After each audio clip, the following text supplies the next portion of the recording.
Bismillah ar-Rahman ar-Rahim. Assalamu alaikum wa rahmatullahi wa barakatuh. My name is Hisham Hussein Al-Muleki. I am the president of the American Association of Yemeni Students and Professionals, AAYSP, as you know it. And we are very happy and proud to be presenting to you our series of webinars, which we've started a few months ago. This is the third series of the webinars. And today we have a very special guest, mainly targeting college students and anyone essentially who's considering to go back to college. As a matter of fact, we're also targeting those who are in colleges or community colleges. The title of this webinar is called College Challenges and Opportunities. And we have Sister Khawla Al-Olefi, who is a graduate of UC Davis. And I'll go ahead and present her to you with her bio. Khawla is a senior college coach at Beyond 12 in the Oakland office. As a first-generation college student, she graduated from UC Davis, where she earned a bachelor's degree in sustainable environmental design. During her 4 years at UC Davis, Khawla became a very passionate person about the community organizing and community empowerment, and wanted to find a way to empower others through civic engagement. And with that, following her passion, she became a research intern at the Oakland Housing Authority and sustainable educator for the sustainable office at UC Davis. So that kind of transitioned her out of the sustainable environmental design. As a college coach, she works to support and empower and guide students to achieve the highest educational goals. So with that, I don't want to take a lot of your time in presenting her. We want to dive into it. Khawla, the screen is yours, the mic is yours. Please go ahead and share the screen, and we'll be joining you, and we will be more than happy to take questions from the audience throughout the presentation.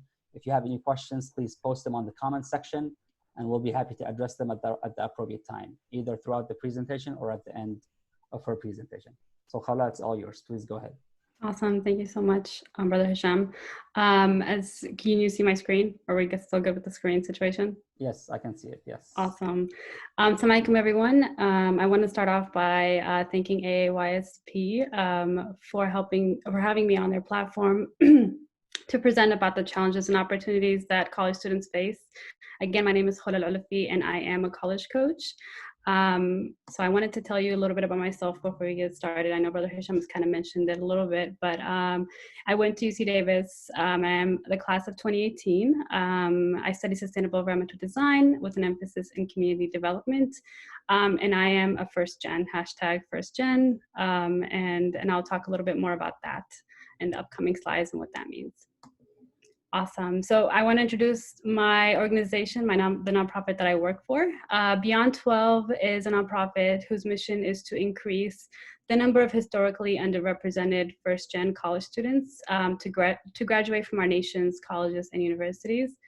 This is important to note. We work with first-gen students like myself and many of the Yemeni community students.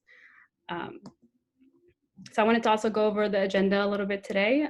For today's agenda, I will go through some points around the challenges. One thing that we will talk about is what is first-gen college student, as well as the difference between a college coach and an academic advisor. I will talk about the challenges that students face, both first, second, and as well as community college students and transfer students. I will talk about helpful tips and how to kind of combat those challenges that might come your way as a college student, and talk about opportunities for students to succeed and to make sure that they're doing their best in college. I will share some New York school resources. These are college schools resources, as well as California school resources. And in the end, hopefully Brother Hisham and I will post a little bit more about just college general resources for students out there. There's a lot of helpful resources offered to students. Sometimes we're not able to access them because we don't know about them, but hopefully this list will kind of get you thinking about what kind of resources are out there for you to access. And then we'll take Q&A. Awesome. So talking about what is a first generation college student? So a first generation college student, and I get this question a lot, what is it and am I a first gen? A first generation college student is a student that is the first person in their immediate family to attend college. In other words, neither of your parents, if you're a college student, have gone to college in the United States. And as I mentioned, the question that I always get is, am I a first gen student? If my, parents gone to college in Yemen or, anywhere else around the world, or if I have siblings who are going to college right now or have gone to college. And the answer is, you are still considered a first gen student. Even if you have, like I said, siblings who are going to college at the same time as you, or, have gone in the past, or, will be going in the future. This is your generation, and you guys are first gen. And there's a lot of resources out there for first gen college students, especially because there are a lot of obstacles that students face, college readiness, some of them, financial challenges that a lot of students face, racial disparities, college adjustment, and college assimilation. And while these obstacles are present, there are a lot of resources, and I've listed a couple that I was able to find on UC Berkeley's page. But just a quick, first generation resources, you can totally, in the school, the name of your school should totally have some of those resources out there.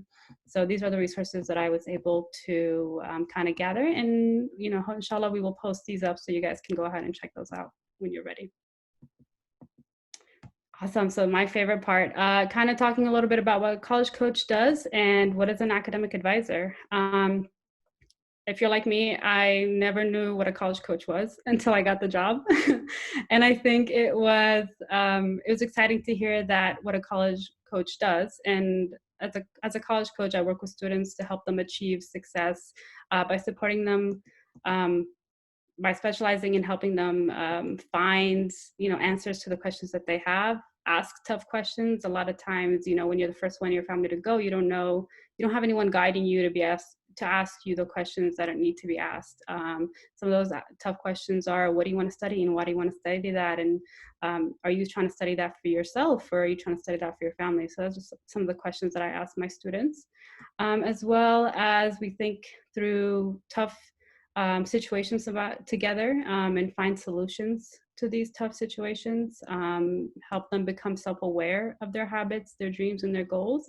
And the biggest thing that I also focus on is self-advocacy, because you need to advocate for what you need, both academically and financially. And if no one knows it, then who's going to be able to help you? So that's one of the things that I focus on with students. Next, a little bit about what a counselor and advisor does. Counselor and an advisor support college students with academic guidance. They help you find your major, what classes you need to take for your major, how many units you need, major advising in terms of like, is this the right major that I should take? There's different paths sometimes within majors, so understanding what each one is and how to go about that. Graduation advising, we might know what major we want to take or do, and the classes we need to take, but we don't know the graduation requirements. So a counselor and advisor supports you with that and helps guide the way into getting all the requirements done before you hit your senior year. Cool. So now to the meaty stuff, the challenges. Some of the questions that I get, what are some challenges that college students face? And there's a lot of them. But some of I broke it into 3 parts, this presentation, and you will see the first year college students, and then second year college students, and then community college students, and then or transfer students. And these challenges are some of the ones that I feel come more often than others. And yeah, so some of the personal challenges for first years are possibility of moving away from home, or commuting long hours. A lot of students are faced with this idea of having to, for their first time, especially as Yemeni youth, to be away from home and how to deal with that. As well as commuting long hours. I had to commute many days at Davis and it's like an hour to 40 minutes to 2 hours of commuting every single day, which was a lot sometimes. So that was something that I had to also deal with as a student. Also imposter syndrome. And for those who don't really know what imposter syndrome is and how to overcome it, there's a little bit of resources that I posted at the end that hopefully will help you through that. But an imposter syndrome is, definition of it is a psychological pattern in which one doubts one's accomplishment and has a persistent internalized fear of being exposed as a fraud. You know, this is kind of like, you making it to college, getting there, and then all of a sudden feeling like you don't belong there. And is this the right place for you? So this is something that students face as well. Another personal challenge is, and this is huge, is finding community and, creating that safe space for you and for people around you, and being able to, and I think this ties back to imposter syndrome, but how do you know this is your space, and who do you talk to, and who do you, hang out and build community with? Some of the academic challenges are a lot of students are not aware that they need to take remedial classes. And these classes are classes that help you get ready to take college level courses in terms of math, science, chemistry. In order for you to be able to succeed in college level courses, you need to take remedial classes. And a lot of students either skip over that or are unaware that they need to take these classes. And so they are faced with delays in their education later on. And then not knowing how to study. A lot of students think that, studying the way they studied in high school is going to be the same as they're going to be studying in college, which is, I know that a lot of them were A students and really good at studying. It's completely different when you're in college. And so a lot of students struggle with not knowing how to study for college courses. And I'll talk a little bit more about how to overcome that again in the opportunities section. So just bear with me. Having too much free time, or as I like to say it, free time. We all think that I have 3 classes a week. I'm good to go hang out with all the friends that I can hang out with. But in reality, you don't have that much free time if you're supposed to be studying. But thinking they have too much free time and not knowing what to do with it is something that a lot of students are challenged with. And not enough units. And I faced this myself, to be honest.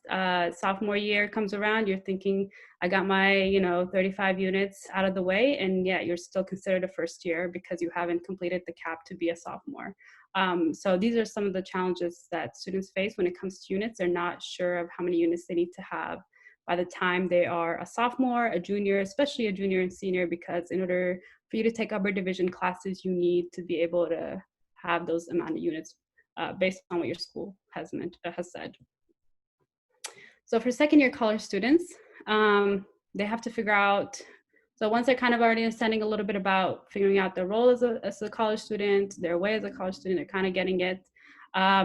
One of the biggest things that I hear my second year college students, or again, myself, have faced is procrastination.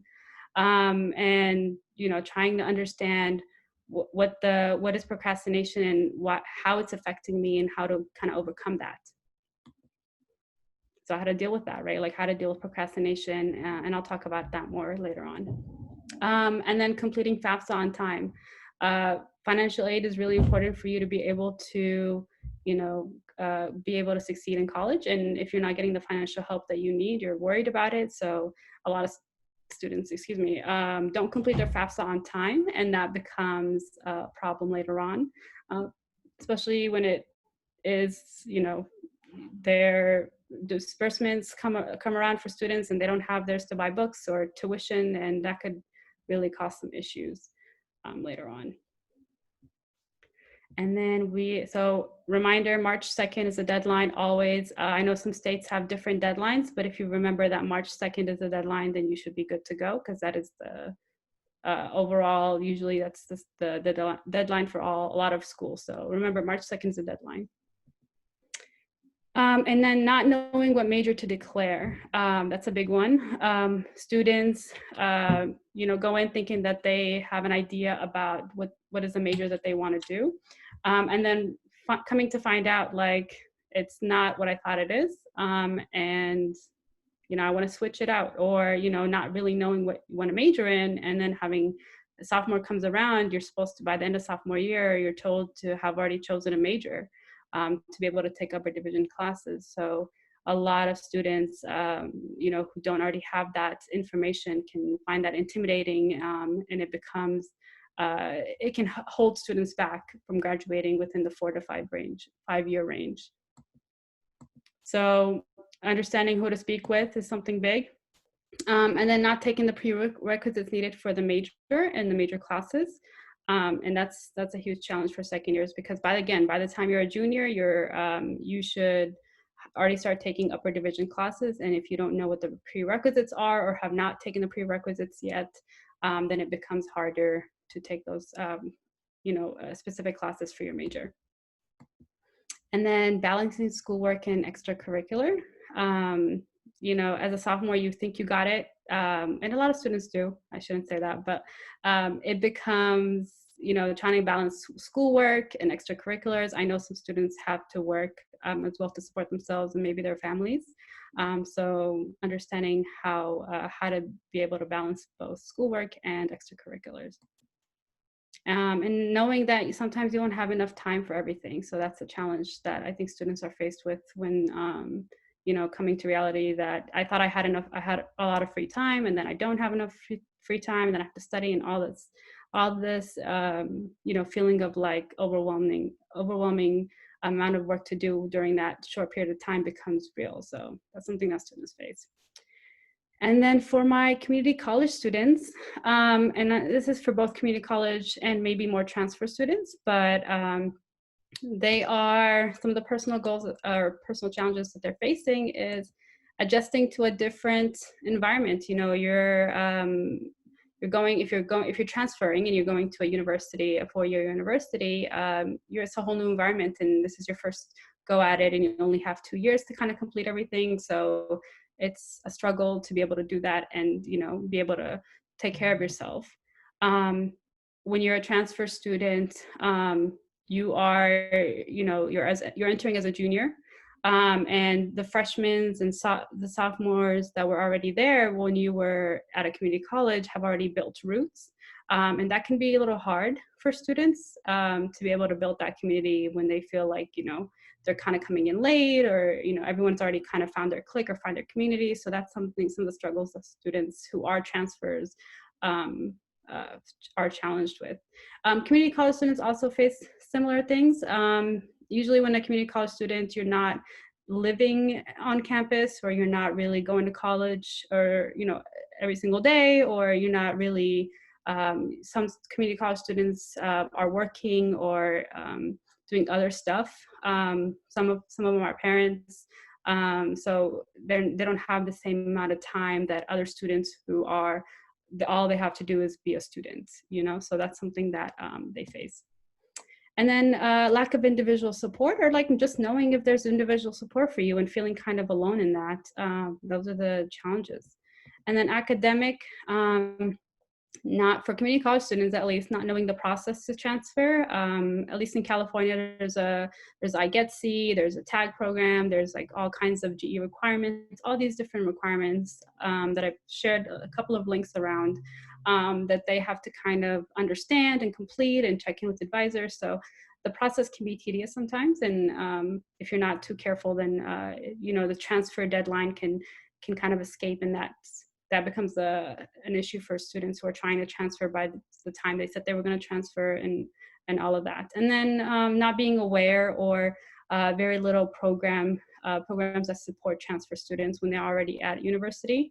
I know UC Davis is, again, my school, has worked really hard to make sure that the transfer students have a center, and they're doing the best that they can in terms of that, but there's still a lot of like work around that. And then not having a 2-year academic plan to further their education. So once they're in, you know, a university, you kind of have to just go. You only have 2 years. You got to complete it all, and to be able to graduate on time within the 4 years.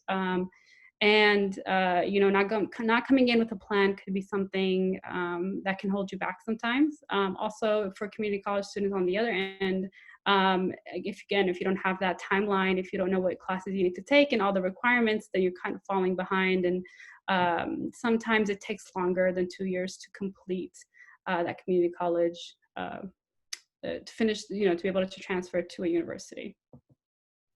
And then again, the limited resources for transfer students, that could be kind of challenging at times. And then being aware of the resources that are already there, and having a hard time finding those resources sometimes, because transfer students are sometimes left in the dark when it comes to that. So I know a lot of challenges, and it feels like, what can I do, right? I think, a couple of things that I work with my students around is, how can we address these challenges, right? In a way we're not, feeling overwhelmed, but still setting up a goal for ourselves to kind of continue. And what I use is really simple. I like to identify a lot of the problems or issues and challenges that students face. So I always ask my students, like, what is the problem? What's going on? And an example here I gave is like not knowing what the major is, right? So that's the first step, is to kind of identify, I don't know what major I want to go into. I don't know anything about that. So what's next? Then we plan out. So we make a plan. What departments do you need to visit? Who should you email? Who should you call? Who should you talk to?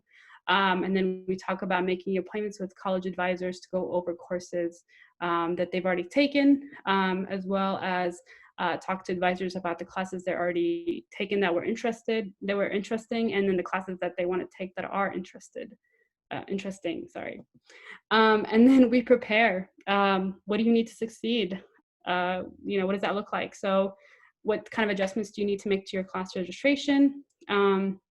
In terms of, knowing that I loved, that chemistry class.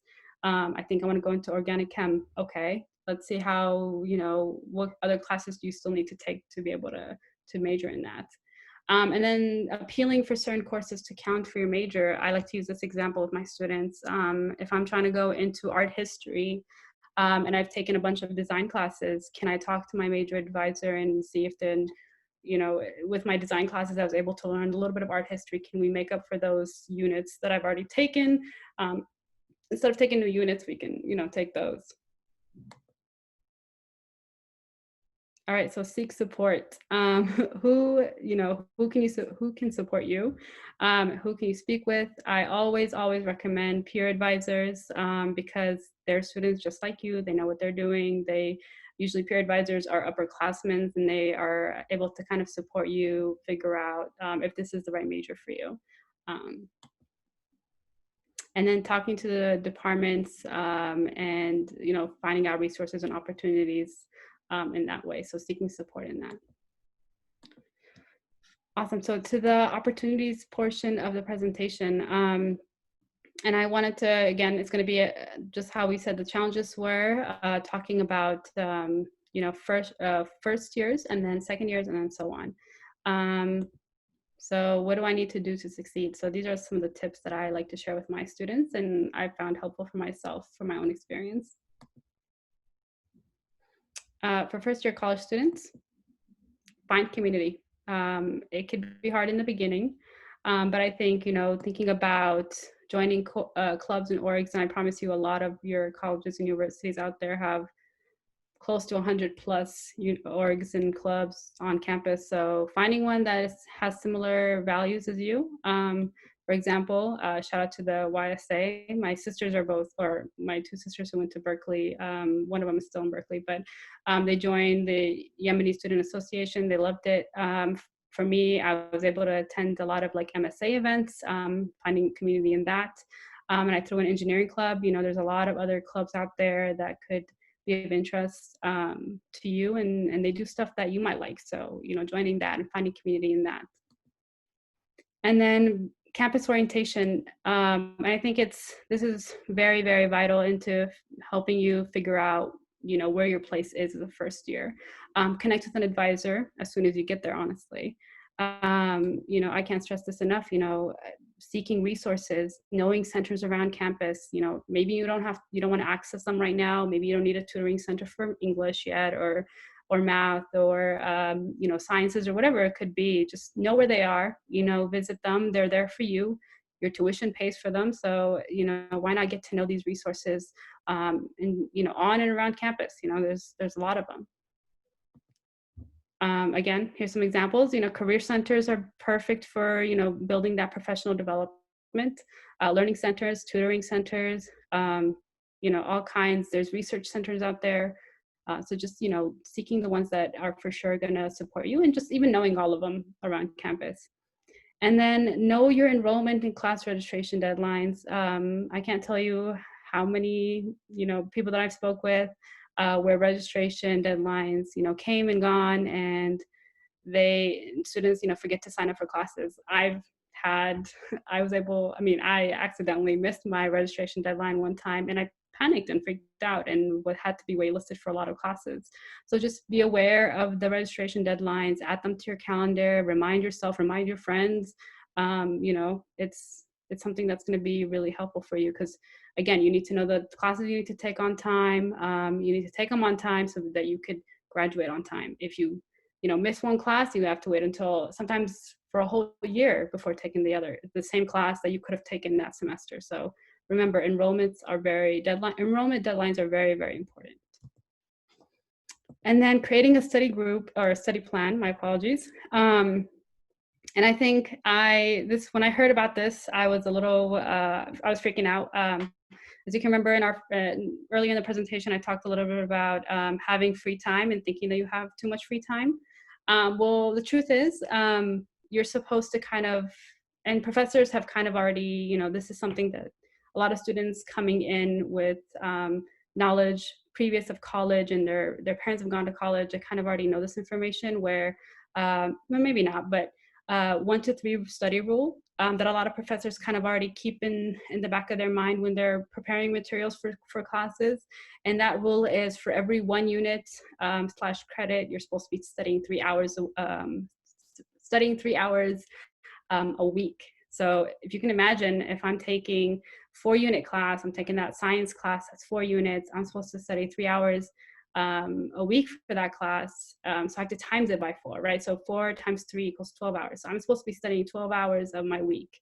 That's half a day, so that's just for 1 class I'm supposed to be studying for. And what if if you had 14 units that you're supposed to be studying for, or 14 units that you're taking for that semester, you're supposed to be studying 42 hours that week in order for you to be on the same level that your professor wants you to be on. So, just understand this. 1 rule, if anything.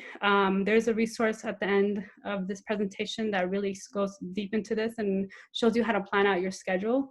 I can't stress this enough. Like, this has helped me so much my end of my sophomore, junior, and senior year. If I didn't know this, then I would have struggled a lot. So this is really, really helpful. And professors already have this in mind.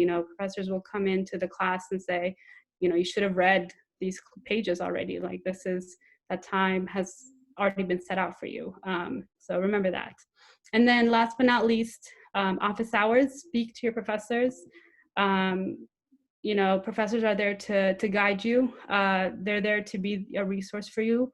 Again, or something that I didn't know is professors are obligated to set out a time each week for you to come in and ask questions. So, if your professor intimidates you, or, your professor doesn't have a time on the calendar for office hours, just email them and say, hey, I need to learn this information. And, most of them will be more than glad to sit down with you and teach it, because they want to see you succeed, if anything.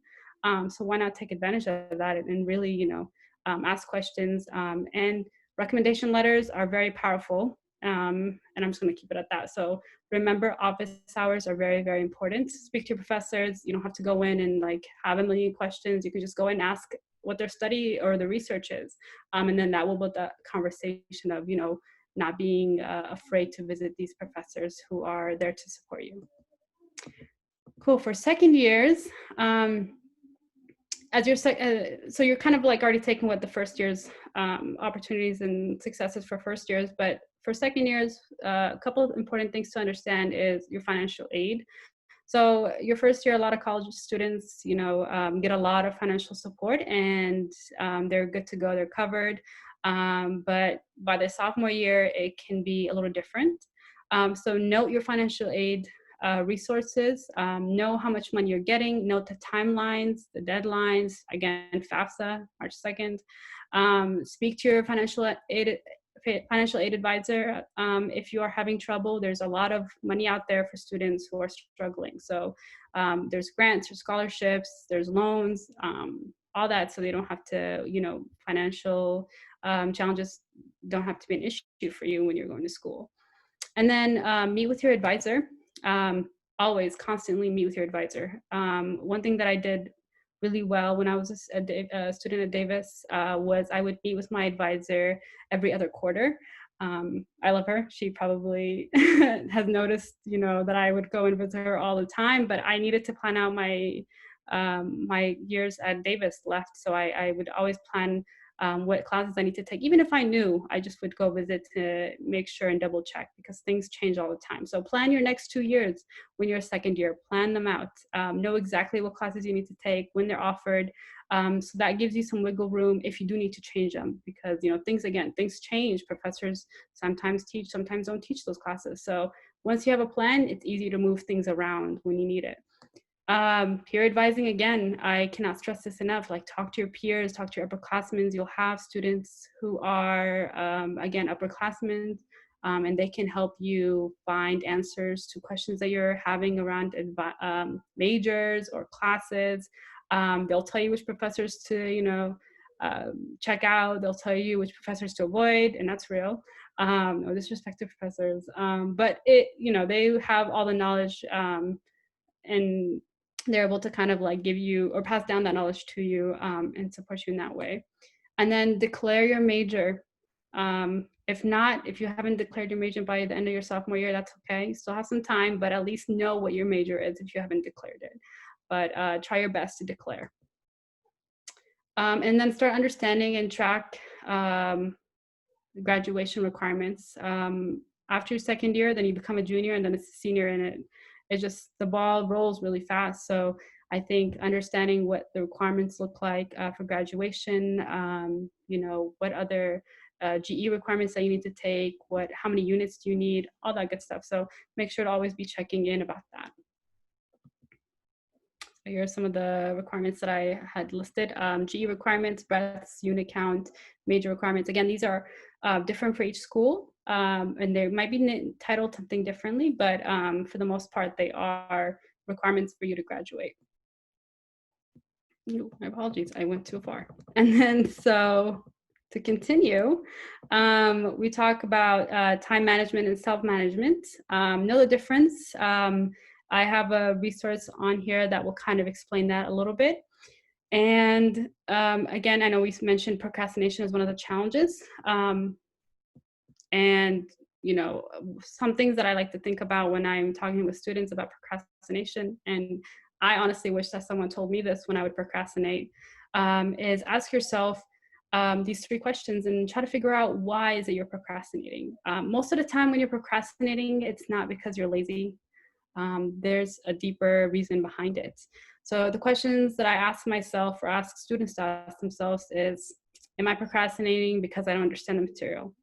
That's real, that could happen. Am I procrastinating because I have a lot going on and I'm feeling overwhelmed?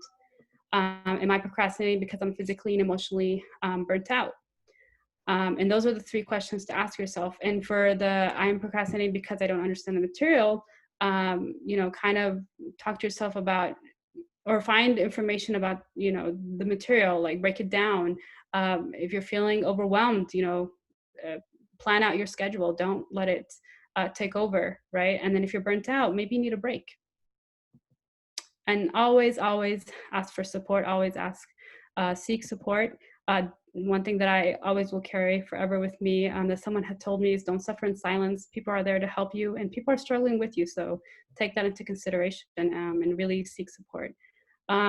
And then for your second year, make sure that you are thinking about internships and summer plans. I cannot stress this enough, to be honest. Once you get out of college and you start your career, they'll ask you, do you have any experience? And, as a college student, you're coming out of learning and knowledge. And if you don't have that, internships, then you need experience to have experience to find a job, which is really, really hard. So find internships so that they can help you get a job later on. Ways to do that is to visit career centers, resume workshops, and etc. For community college students, speak with an academic advisor. I cannot stress this enough. I think they're wonderful. They'll help you with everything. Be consistent. Always visit them. Even if you feel like you got it, still continue to go back every semester to ask questions to see if you're on track. Make a wish list of schools that you want to attend. This is really important. Know the schools you want to apply to and the programs they're offering. List transfer school requirements. You don't want to miss a requirement and then have to wait for the next, deadline to come around for you to take those to be able to transfer. So know the requirements, GE requirements, unit count, recommendation letters. Again, recommendation letters from your professors are very, very important. Personal statements, get help with those. Create an education or academic plan. Know what classes you need to take and when. And then aim for transferable English and math requirements before transferring. So make sure that you're taking them in those English and math classes. You don't want to be held back because of that.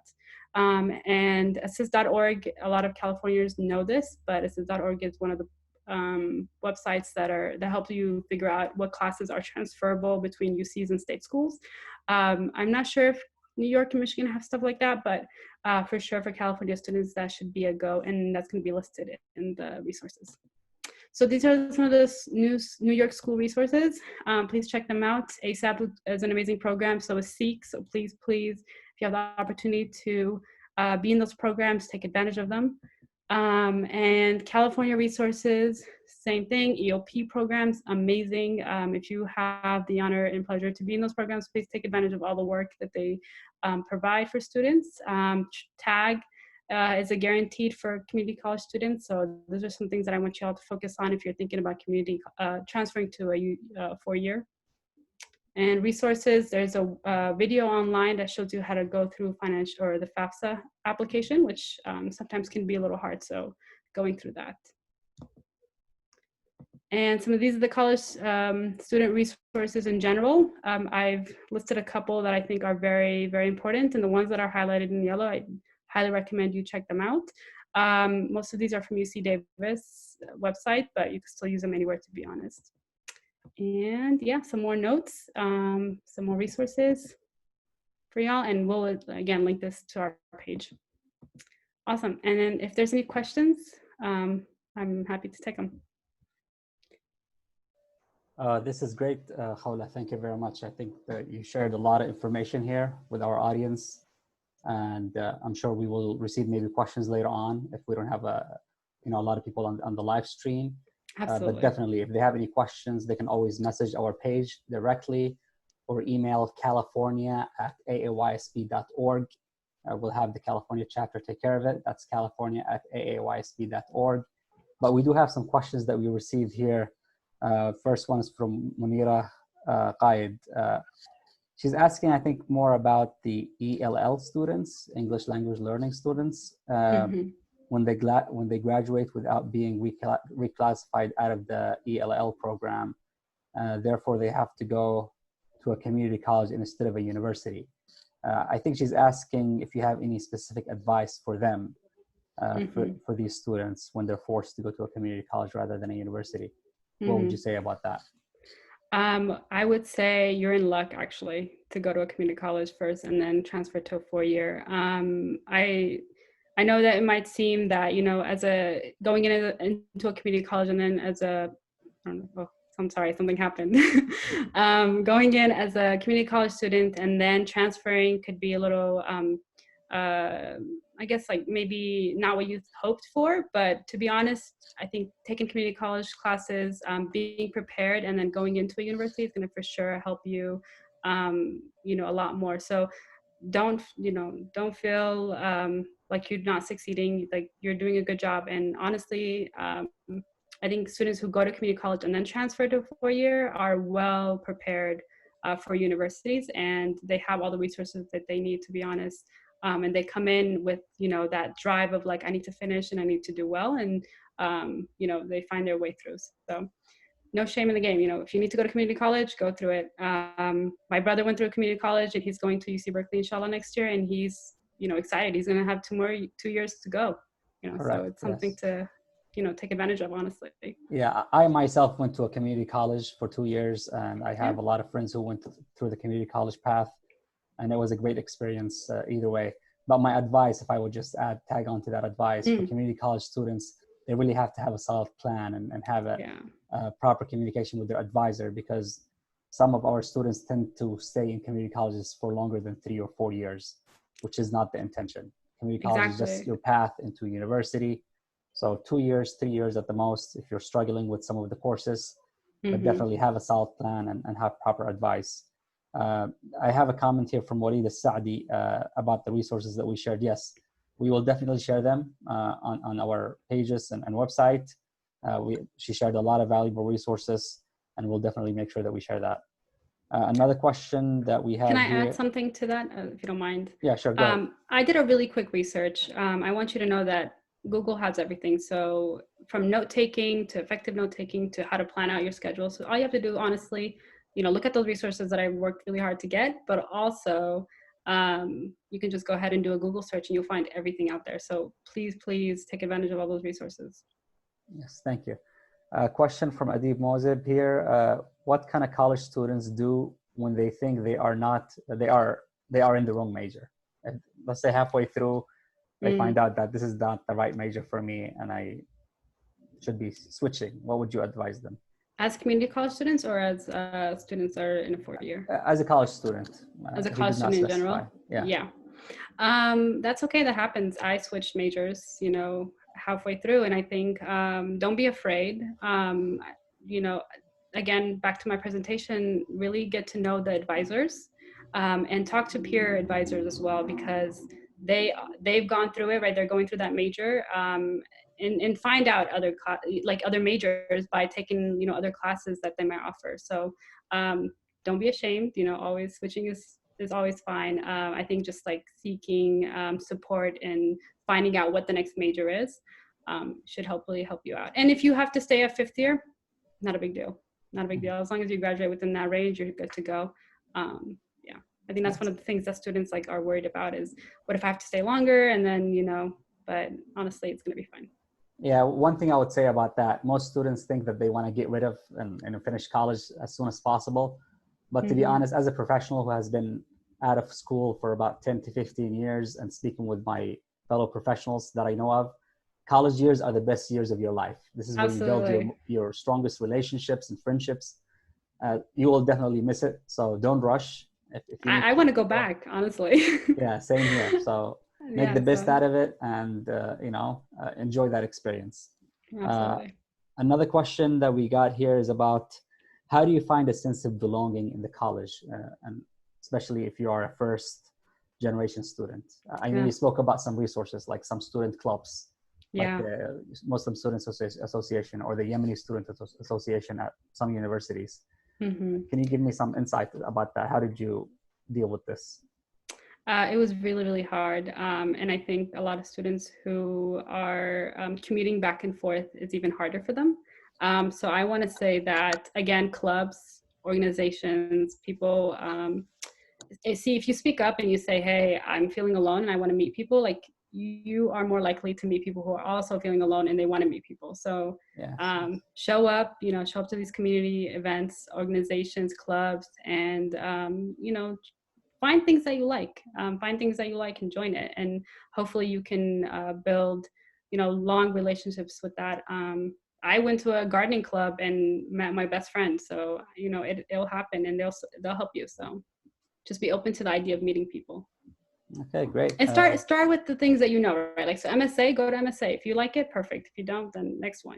Just slowly and go. Yeah. Thank you. Question from Kathy Ahmed. What would you say about scholarships, especially for students that waited many years to go back to college? Are there any resources for that? I'm actually on the hunt for that too, because I want to go back to school at some point, inshallah. I think speaking with organizations that focus on students' higher education, they might be able to provide scholarships in that sense. But I know that scholarships are usually for students who are in college right now, or first or second year, or going to college soon. So once I find the information for you, I will post it somewhere, inshallah. But it is a struggle for students who are going back to school and trying to find scholarships.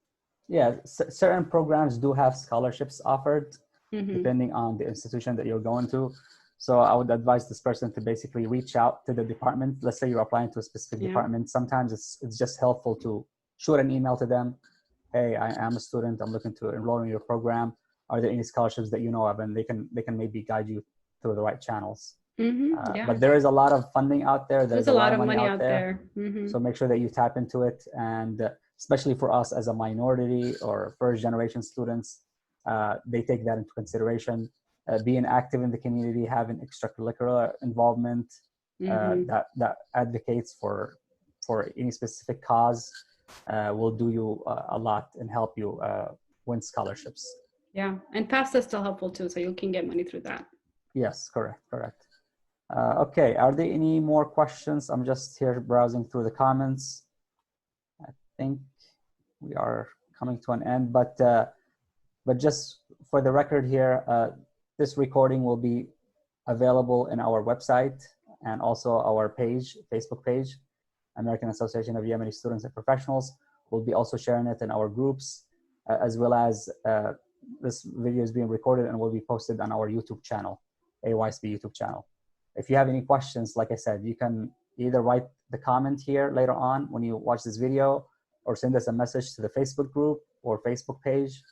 If you prefer an email, you can shoot us an email at california@aaysp.org.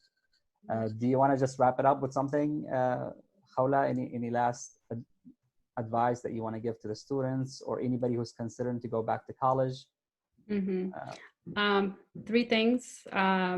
1 to 3 rule, study rule. Go ahead and go visit that resource I shared out. You do have free time, but using it wisely is going to be very, very important. Understand why you're procrastinating, because I think that's the biggest thing that students feel overwhelmed by. So it's not that you're lazy, there's something going on, and I think finding the answer to it is going to help you with completing whatever it is. And be consistent when you're talking to your academic advisor. They have a lot of students, and if they don't see you over and over again, they're going to forget you, and you will be delayed. You'll be delaying your education. So constantly ask questions and seek support, and don't suffer in silence. Don't suffer alone. That's all I got. All right, thank you very much, Khawla. I really appreciate your time, and I know you spend a lot of time preparing for this. As a college coach, you have your own students base that you're serving to. And I want to thank everybody who joined us in this session, whether live or later on in the recording. Please visit our website or pages on Facebook. We have held a number of webinars over the past few months. We have also the series called Professional of the Month, where we highlight successes and achievements of Yemeni professionals across different fields. We try to highlight those who are less popular, that are just focused on their careers. We'll try to add more of these webinars and have maybe a specific series targeting students.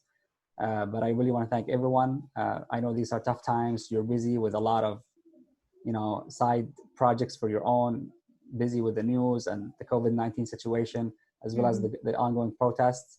But please remember to stay positive. And thank you very much for joining us. Assalamu alaikum wa rahmatullahi wa barakatuh. Thank you Thank you very much. Thank you. Have a good day.